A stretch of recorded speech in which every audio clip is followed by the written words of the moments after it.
We want to be free. We want to do what we want to do. We want to have a good time. And that's what we're going to do.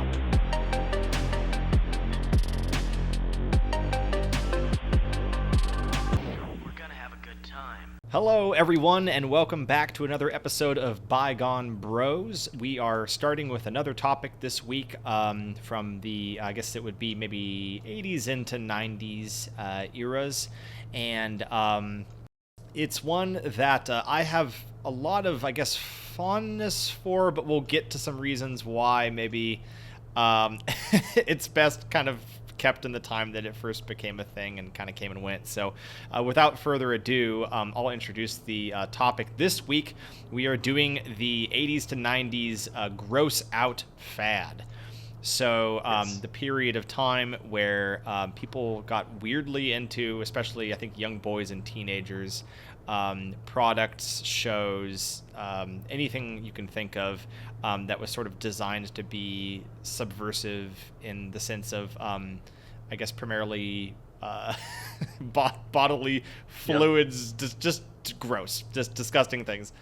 Yeah, I guess we'll kind of jump right into it in terms of some examples. I tried to put together kind of a list without getting too graphic of some of the recurring traits you would see in these different things. So you would see, like, different toys, for instance, that like were producing a variety of, bodily fluids like snot, sweat, vomit, maybe not so much blood. I think that was maybe a little too graphic, but any excretion you can think of was coming out of these things, and we were allowing our kids to play with them.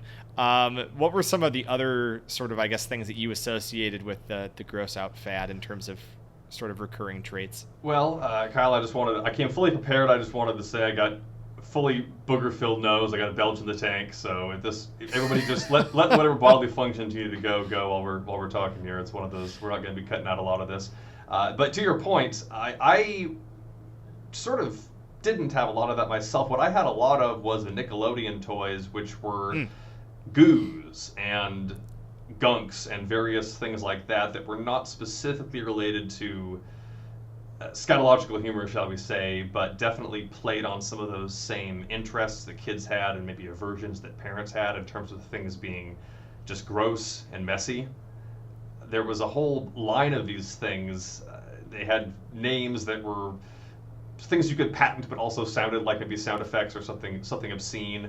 There was Gooze was the one, Gooze, that was sort of a gooey fluid that you could kind of pull out and stretch and maybe blow bubbles with.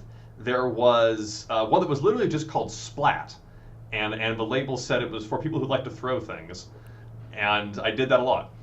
There was one called Scrap, which was SKR, I don't know how many A's, and then a P, and it was this bluish substance that looked like a bunch of almost fruit by the foots wrapped around each other, but I guess you would just pull at or something.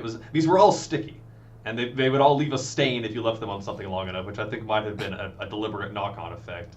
But the specific that was my thing. I did not have many of the snot and the sweat and the pee and poop stuff. Yeah, you reminded me, because I guess we can definitely start with kind of sort of the Nickelodeon and Nickelodeon adjacent slime related products. Two of the ones that I remember most fondly were Gak, or sometimes I think it may have been called Gak Splat. I'm not sure if that was the same product, but Gak I know for sure. And that was kind of like, it came in almost these sort of slime shaped containers. It was like very, very like colorful. And kind of that similar thing where you could take it out and stretch it and blow it. And I seem to remember a very specific quality, which a lot of people I think had fun with, where you could kind of like almost like squeeze it and like pop bubbles inside of it or something, but it would sometimes make this like loud, almost like a fart noise. Yes, and I'm sure that was deliberate. Yeah, I'm sure that was like part of the calculation when they designed that. But yeah, Gak was a ton of fun.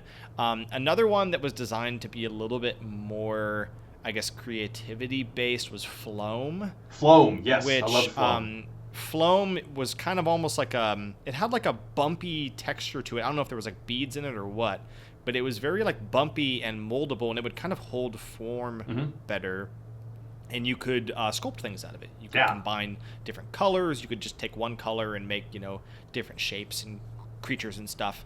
And I remember that being pretty fun too. Although, didn't it leave like kind of a residue on your hands or something? Well, that's it. Yeah, it would harden, but that was on purpose, I think, because you wanted to sculpt things with it. I don't know if I still have this in a drawer somewhere at home, but I do recall I made a T for my first initial, my first name, and I made a T out of the phloem, a little kind of fat T.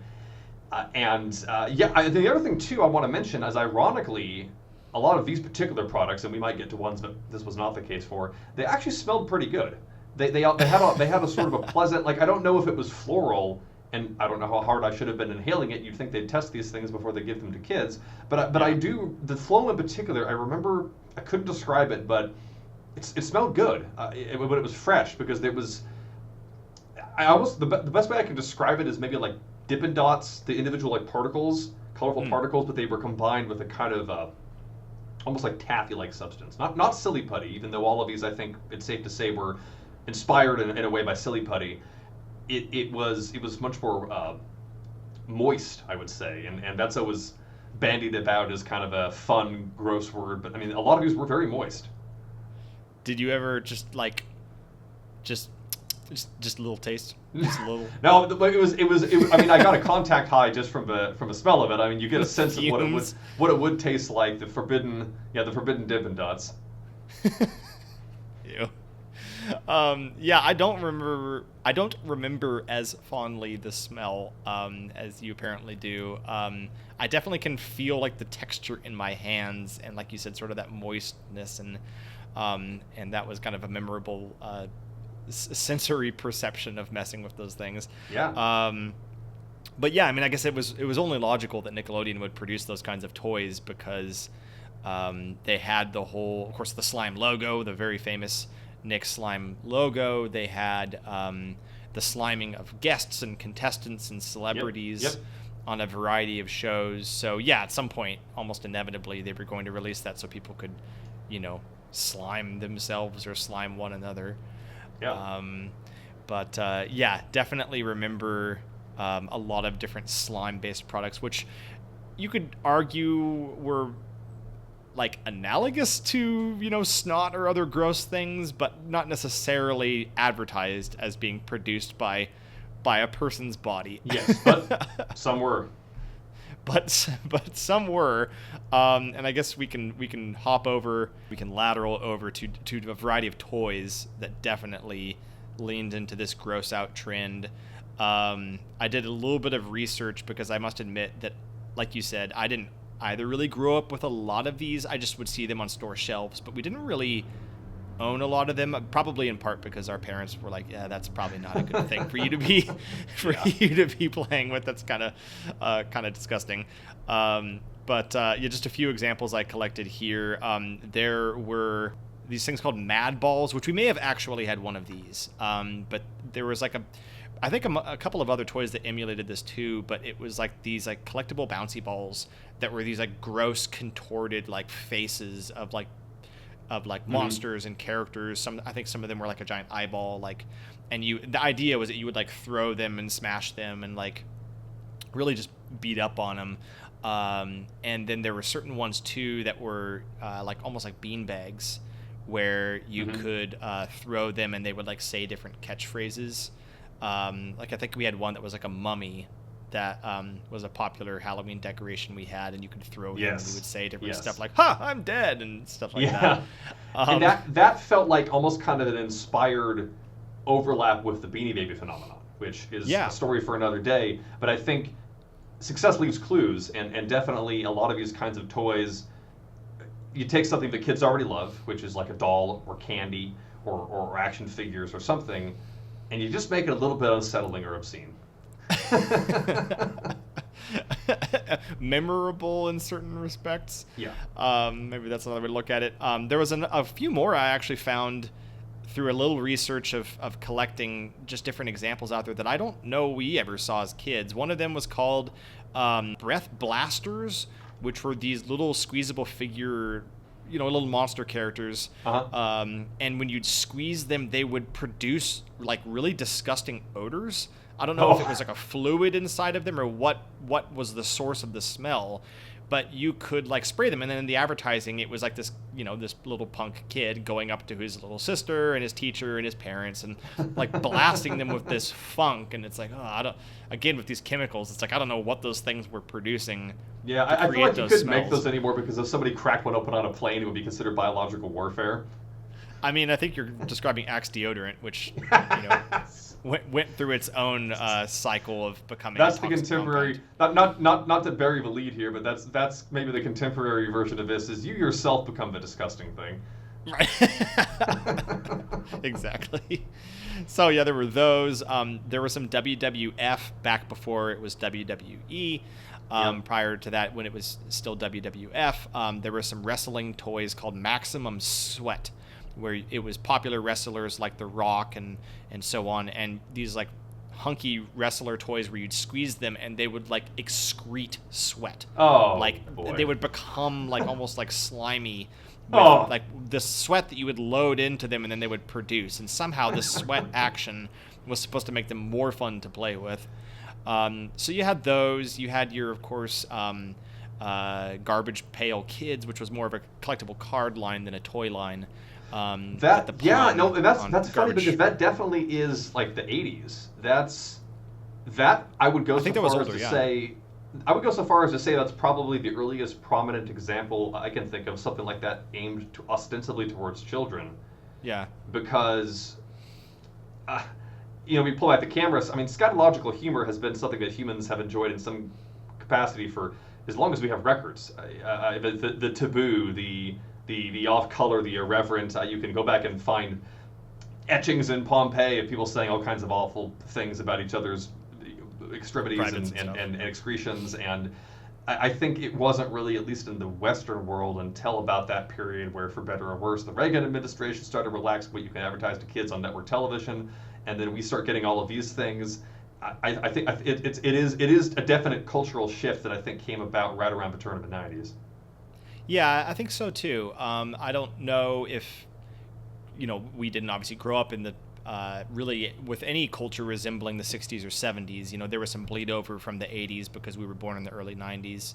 But 60s, 70s culture, I would think, was maybe a little more, I guess, I don't want to say more like posh and proper, because there's a lot of counterculture that came out of the 60s and 70s. But maybe for kids stuff, at least it was a little bit more wholesome in certain respects. Yeah, I think that's kind of the key divide that I see. Is there was youth culture, there were things that were marketed towards the youth, young people like teens and tweens, and you look, for example, just because we brought up the 60s, gross stuff not so much, but there was that brief window of time where psychedelics and shall we say illicit substances were big. And again, not to get sidetracked here, but it is so interesting to go back and look at some of that material, because you straight up have Disney marketing towards people going on acid trips, and that's almost unthinkable now. But they're like, oh, what a shock! They re-release Alice in Wonderland in theaters. Fantasia gets put out. I mean, that was all it was marketable, but that was a thing that was in. But young kids, because a lot of the stuff that we're talking about, I think, is predominantly aimed at, let's say, maybe 6 to 12-year-olds, and it's not like toddler stuff, but it's young kids, mostly boys, who are reaching the point where they feel like they're kind of figuring things out, and they feel like being a little bit bratty and a little bit rebellious, but they're still kids, and so they gravitate towards these things that are colorful. And that's the important thing to recognize, is that these things, as gross as they might seem, they are attractive to the eye in their own strange way. The bright green of a nauseous child vomiting, for example, the bright red of you sucking on Jar Jar Binks' tongue. These things I gotta stop right there, because I don't know how that was ever allowed to be a thing. Like episode 1, man, I don't know what to tell you. Well, that's where, like, we're talking about this bridge, right? So like the 70s, Star Wars was coming out, and they definitely pushed the heck out of Star Wars merchandising, even when they only really thought it was going to be one movie and then a few movies, and then of course now we know it as this this huge, no pun intended, empire. Mm-hmm. But but compare the toys of like 70s Star Wars, where you it's have apples and oranges, the figures of Luke Skywalker, Princess Leia, Chewbacca, Darth Vader, etc. And then the toys that started to come out around the 90s, early 2000s, late 90s, that era, and you're getting like Jabba the Hutt, but now you like squeeze him and he just like pours out like vomit sludge from his mouth that like reeks, and you're getting like bugs and stuff in it. And yeah, you got Jar Jar Binks, and it wasn't enough just to have Jar Jar Binks. He's already kind of gross in his own way, but you got Jar Jar Binks, and now he's sticking his tongue out, and then you're expected to suck on his bumpy red tongue. It's just like, why?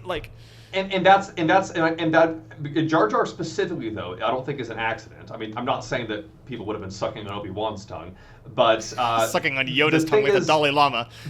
Well, because they put they put Phantom Menace back in theaters recently, as of the time of this recording, for the 25th anniversary, and I was remembering, oh yeah, there's like a lot of fart jokes in this, or that's true. Jar Jar Binks stepping in poop.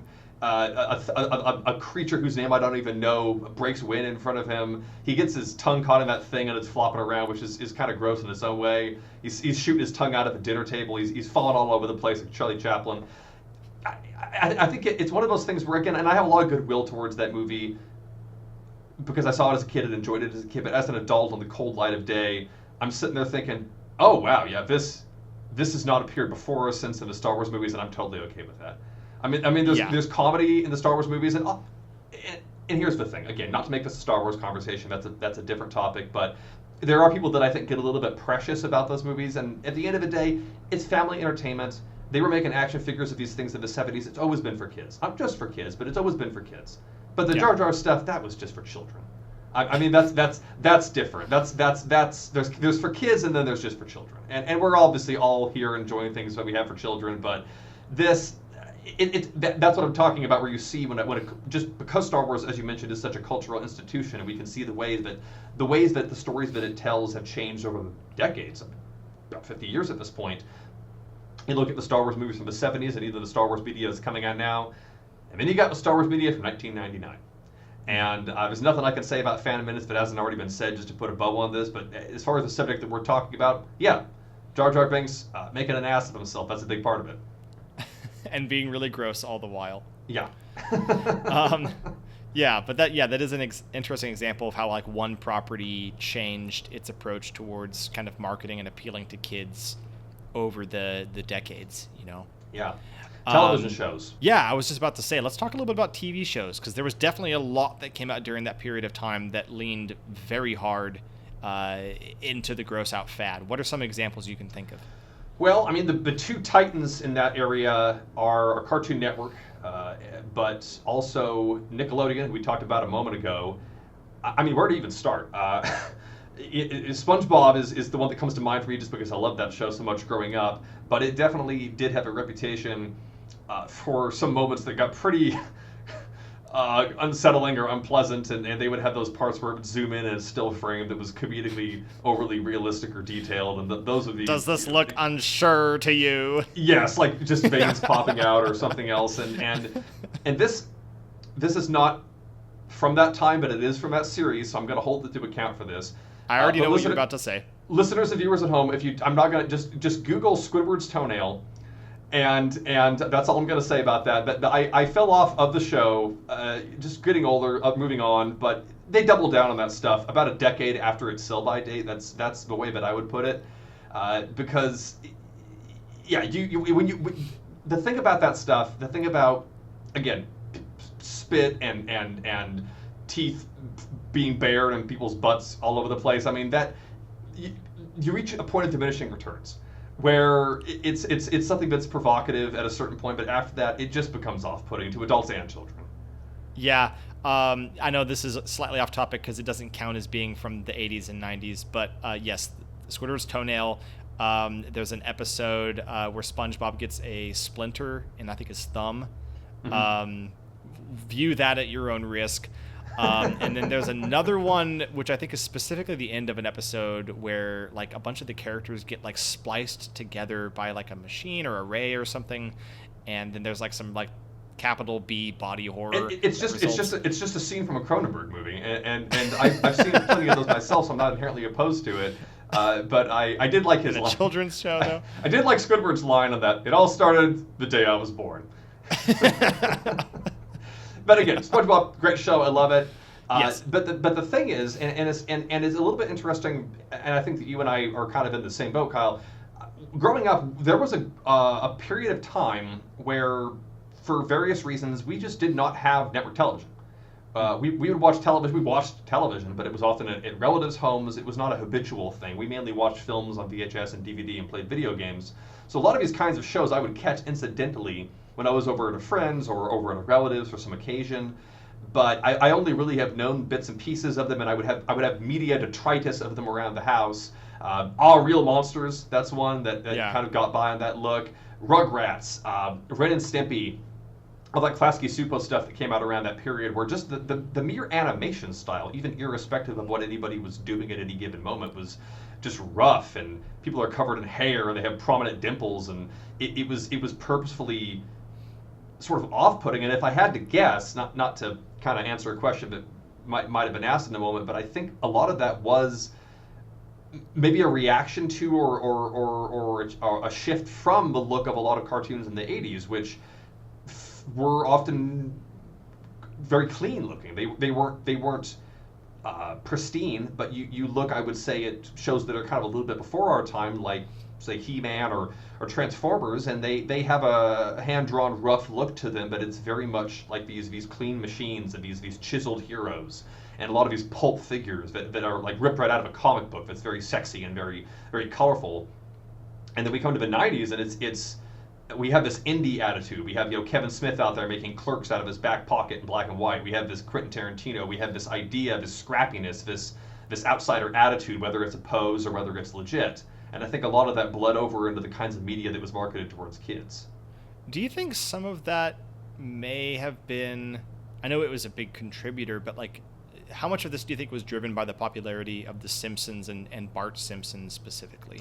Oh, I mean, without question. I'm glad you mentioned that. Yeah, no, I would say definitely Patient Zero in the best of ways would be The Simpsons, because that was the show. Yeah, I mean, what am I saying? Yeah, obviously, I mean, as far as animation goes, absolutely, because The Simpsons, I mean, I don't even know where to start with Simpsons, and that's another one that's interesting because we didn't really watch it a lot growing up because we didn't have TV and because there were some parts and of it we were that pretty were young, a little blue, but a lot of kids were watching it. A lot of kids did continue to watch it during its heyday. There were video games. There was the Bartmans. There was, there's not enough time right now to talk about all the Simpsons sports that existed, but that really did break the glass ceiling for animation in the West that was adult essentially. I mean, ever since then, a bunch of stuff has come out which has been a lot more provocative, and it still doesn't hold a candle to Ralph Bakshi stuff from the 70s. But as far as mainstream Fox putting this thing out as a force of nature, essentially. I mean, for better or worse, they're still making it. But back in its day, it was kind of a joke, kind of a riff on sitcoms and on these squeaky clean things like Leave It to Beaver and Ozzie and Harriet and all of that. And it was a dad strangling his kid and working at a nuclear plant. And I mean, yeah, short answer, absolutely, yeah. Yeah, because like the Simpsons are in their own way like kind of gross too. Like they're all bright yellow characters. They have kind of like these kind of exaggerated overbites with really big kind of bumpy teeth, and their proportions are kind of comical and lumpy, and Homer's working at a nuclear plant and is this kind of a slovenly fellow who constantly obsesses over beer and donuts, and in a way I think that was a contributor, not in an extreme sense, but that kind of sort of subversive take on the traditional American family and culture. Certainly Bart Simpson, I think, influenced, I hope I'm not getting this backwards, but he would have been a thing before John Connor in Terminator 2, right? Like the personality of John Connor. Yes, so because T2 was 91 or 92, so that would have been just a little bit after The Simpsons came out. Yeah, because there's definitely a lot of similarity between the John Connor character and that, and in a lot of other shows and movies. Yeah. Kind of almost like your Macaulay Culkin in Home Alone. Yes. A lot of these kind of like little stinker ne'er-do-wells. And, which, and to you know, that, but there to your were- point too, and this is a little bit of a separate topic, but I think there's overlap. The prankster kids. Yes, and all of right. these movies which, where you it's know, like Dennis kid- the Menace, Leave It to Yeah, Beaver, there's a and little bit of that before. kids but- making these elaborate pranks that I always felt insecure watching those as a kid because I was like, dang, I feel like I should have I should be killing it in architecture and building these elaborate stunts, and I felt like I wasn't measuring up to my 9-year-old idols. Duties.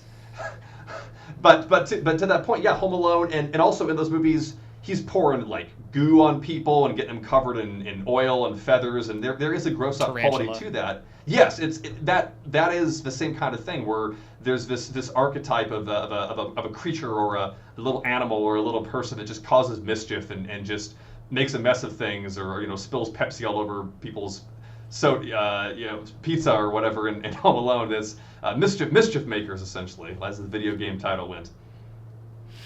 Yeah. Oh man. Yeah. My brain was kind of spinning as we were talking about these different shows. A few more that came to mind for me were we didn't watch it as much, but I know there was the Ghostbusters animated show, which obviously had Slimer. You could argue the Ghostbusters movie, even though it was 80s into Ghostbusters 90s. If I'm getting the decades right on that. Yeah.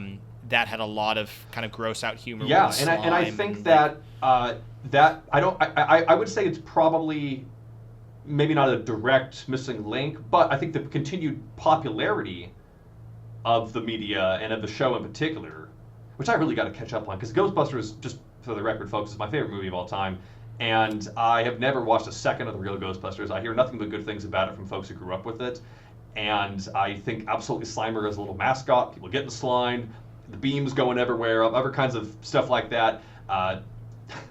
Don't know why they made a kids show out of this if you've seen the movie, but Beetlejuice, same situation there. Yes. The spooky stuff too. There's some knock on there because when you have ghosts and goblins and stuff, you've got ectoplasm, you've got slime.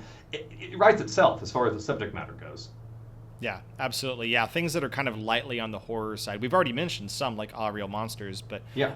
things that are kind of horror adjacent are, of course, a great excuse to be a little more gross, a little more counterculture, subversive, kind of with how you're presenting things.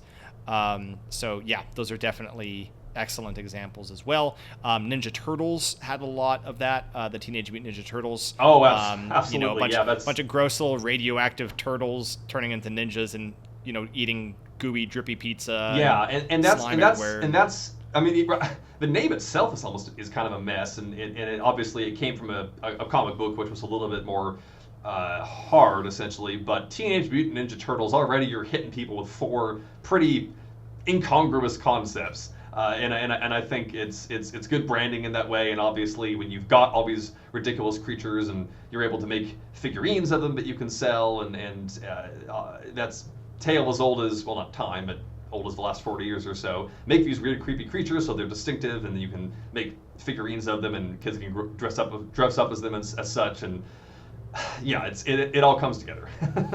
Do you remember Ed, Edd and Eddie, and how, like, I think that was like one of the shows that we were kind of told not to watch growing up. I recall moments, yes. Yeah, like, and then as a result, I really don't have a ton of specific memories of watching the show. We had like friends that would watch it and do constant impersonations of the characters, especially the Eddie of the trio. Yep. But the one thing I did learn about it, which I just, because it was so like ubiquitous in the show, was like the thing with the jawbreakers. Where they would put like comically large jawbreakers in their mouth, and their ear would like be sticking out on one side of their head from how big the jawbreakers were. And it always that always kind of grossed me out and made me uncomfortable with like the way their heads would like contort when they had the jawbreaker in their mouth. But that also like created, as a side tangent, like kind of a fear in me of the jawbreaker candy. Oh, because I think the reality of it, right, was the jawbreaker was something that you were supposed to kind of lick or like suck on if you were careful. But it was big to the point where like it would potentially get stuck in your mouth if you tried to put an entire one in your mouth. And that's what they would do on the show. And I would always be like, man, if I did that, I feel like I'd just like choke on it. Like, it made me really uncomfortable. Yeah, but on that subject, and this might be a good capper just on a different area, food products that were sold to kids that leaned into this. Yes. Colors, a lot of strange colors, at least, even if the food itself wasn't necessarily gross, like green ketchup and things like that. Yeah, I mean, you had your like ecto cooler for Ghostbusters. I guess there was. I mean, there were certain things that were like supposed to look like certain bugs or certain, Creepy edible crawlies. things, creepy crawlies. I think there was like a easy bake oven for like that was marketed towards boys. That was kind of Yeah, like that's different what. So gross creepy things. crawlies, and that was one of my earliest memories. It was that it was like a boy centric. It was goo, but you would put it in these molds shaped like centipedes and bugs and stuff, and you would cook it in some way, and it would come out, and you would make a bug shaped gummy candy essentially. Yeah, yeah. But I don't have as many strong memories of growing up with like foods marketed as being gross out. The one thing I did remember being a major thing in that category, which actually maybe ties into another topic we could discuss, which is sort of the phase out period of the gross out fad coming into the 2000s, where it became maybe a little less prevalent. But Shrek, as sort of the latter day of that period, Shrek was very much all about the gross out and the subversive. He's picking his nose and pulling earwax out and just bathing in mud and just being as kind of disgusting as possible. And he got a lot. I mean, he got marketed across everything you can possibly think of. But in terms of food, I remember like the Heinz like green ketchup and like different like green Twinkies, like everything green, that you could possibly associate. Just add food coloring. Yeah. So I remember that being quite the fad. Yeah, because that movie in specific, I mean, its conceit was sort of riffing on Disney, which at the time still had a reputation for making musicals and kind of family-friendly films, and to a degree they still do, but they've expanded so much, and those kinds of Shrek-type movies became so common that in and of itself kind of got tiresome. It just the joke. It just kind of got old. That specific one where it's like, oh, this thing that's usually pleasant is now kind of irreverent, and it's like, yeah, take a number. I mean, there was always an upper limit on that, and now they've been making those, and they've branched out wisely, I think, into these Puss in Boots films, which I understand to be a bit more sincere and a bit more artful, I would honestly say, and I think that's kind of the thing, is this stuff. It still exists. You can still find it. They still make goo toys for kids because there is a fun tactile quality to them. But honestly, I think it's pretty healthy. It's like Play-Doh. It's like anything where kids are able to mold and sculpt things. I think it has an educational quality. It can encourage people to learn how to work with their hands, and whether they want to be a painter or an engineer or something. I think ultimately, if what gets kids in the door is it being a little bit silly and gross on the label, then what the heck? I mean. Nobody ever ended up as a messed up adult just because they played with something that had a booger on it. I mean, I understand the reticence that parents, like our parents, might have had, but at the end of the day, it's play. It's kids like to feel like they're doing something different and something special, and as long as they're not hurting anybody, I think it's fine. But at the same time, I mean, the brands and the trends, you gotta move on. Some of that stuff just it only really retains that audience for a while, and as far as being part of the cultural zeitgeist. Yeah, it wasn't built to last. I think it would be weird if we were still making cartoons like that, or at least in the mainstream. I mean, as far as the stuff that's popular now, that might be a different conversation. But I don't think that stuff really, much like the appearance of many of its characters suggested, it eventually just sort of festered. Yes. I would say there are certain shows I'm aware of that have featured elements of the grotesque, like Adventure Time. Had a very long run. There were definitely like gross things that they would do in that show and other shows that emulated it. So I know that there are vestiges of that carrying on, and maybe there will always be a part of young children and young teens, wanting to kind of get under older people's skin by engaging in the grotesque. But as you maybe already have alluded to, I think in all of us at all ages, there's a desire to sort of shed our veneer of being prim and proper and clean and everything being just so, and just kind of letting it all hang out and just kind of like fully embracing our disgusting selves and really just being like, hey, this is me and all of my excretory bodily presence, the reality of being, because when it gets down to it, if we weren't constantly maintaining ourselves, that would be how we'd be presenting ourselves, and sometimes it's nice to let loose a little bit. So with all that being said, we're almost out of time today, but we might as well get to our final segment on the vote as to whether this is something that should be brought back, or should we say bygone to? Mm-hmm. So I'll let you start on this one, Trevor. What's your vote? Yeah, I'm going to say bygone for the first time of the show with this one, but I want to qualify that, because it's not that I didn't enjoy these things or that they don't in some ways remind me fondly of my youth. But again, even as a kid, a lot of his stuff, I was just like, I don't know if I'm supposed to be watching this, and maybe that was my being sheltered, but it was just unpleasant. I mean, you mentioned Adventure Time, and yeah, there are gross moments, but you take a still frame of that show, I think it looks pretty pleasant.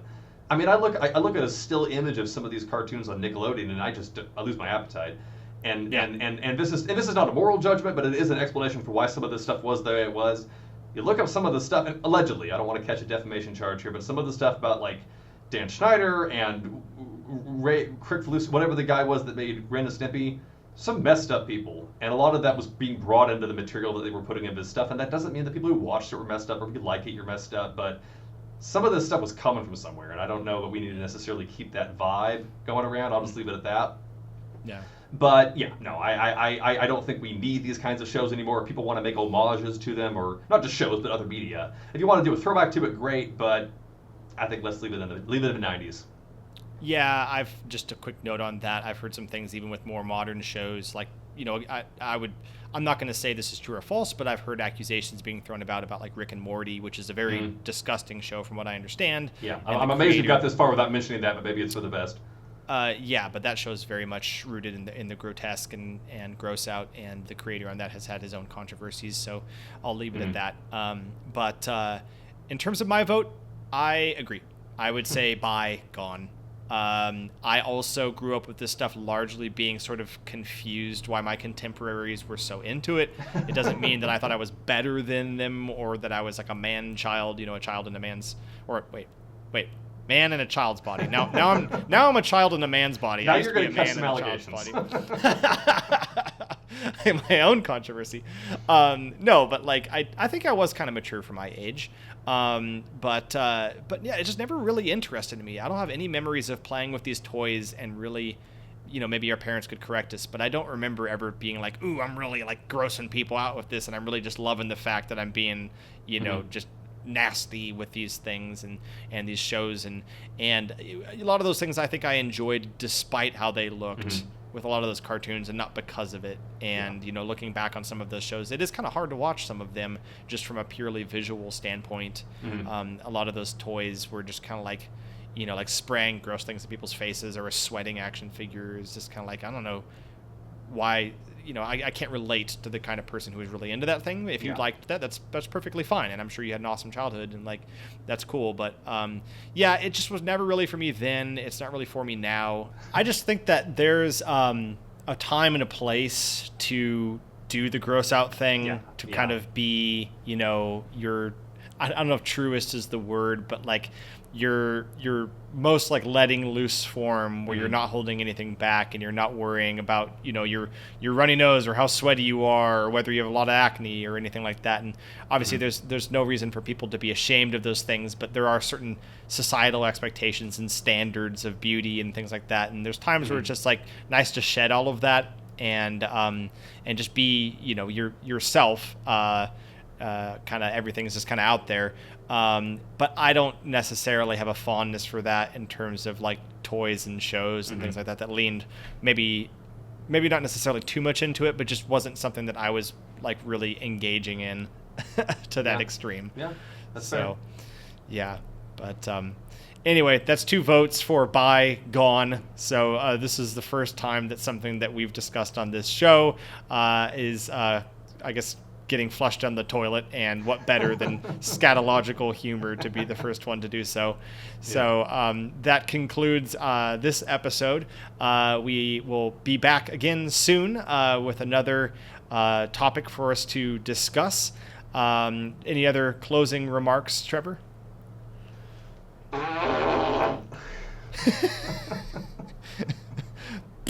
Big old raspberry on the end of that one.